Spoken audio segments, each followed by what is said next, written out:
Just quick show of hands here. I'm really curious to how many of you guys pinpoint to the T know what you want to be when you grow up. Raise your hand. Not a lot of hands showing up, but a lot in the front row. That's pretty cool. So, the story is just about that. When I was an exchange student in France during my junior year in high school, my host mother, who is so loving and so caring, helped me make one of the most important decisions of my life. So you see, one night we were actually talking about me wanting to become a lawyer out of all things.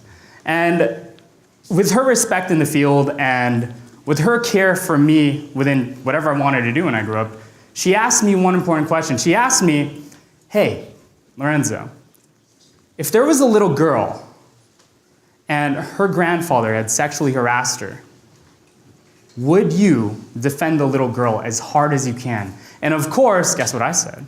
Yeah, of course. Everyone's nodding their heads, of course, right? But then she turned the tables on me. She actually asked me, would you defend the grandfather? Right? And me realizing, oh man, that's a bit tough. I exhaled and ultimately I really hesitated, but in the end I said, no, I wouldn't do it.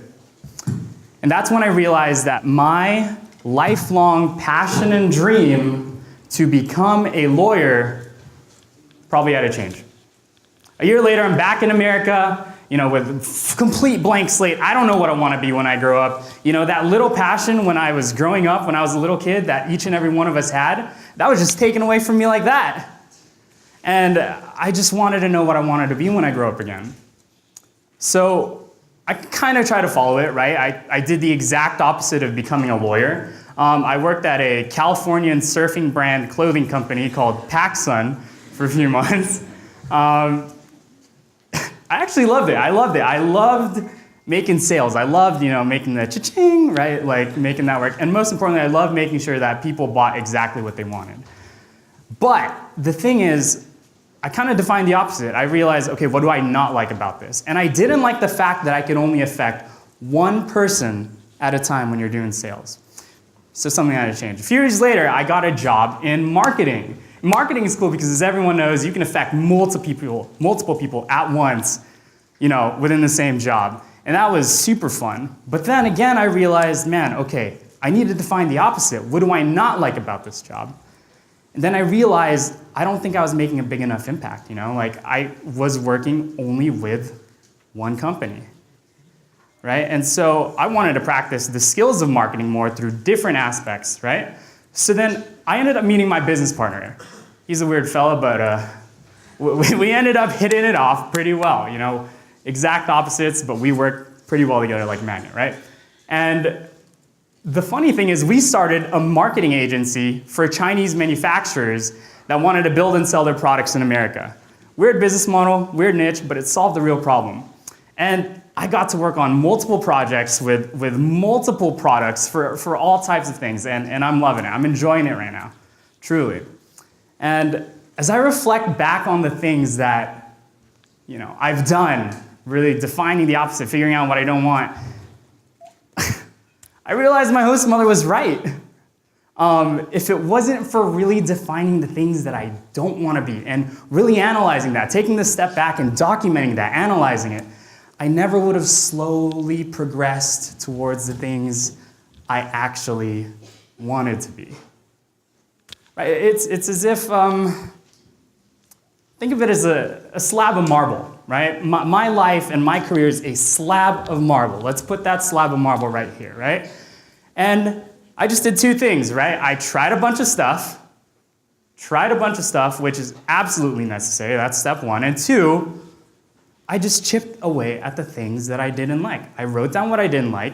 I didn't do it. I wrote down the thing I didn't like. I didn't do that. Some things I thought I liked, I tried it out. I wrote it down. I figured out I didn't like it, chipped away, didn't do that.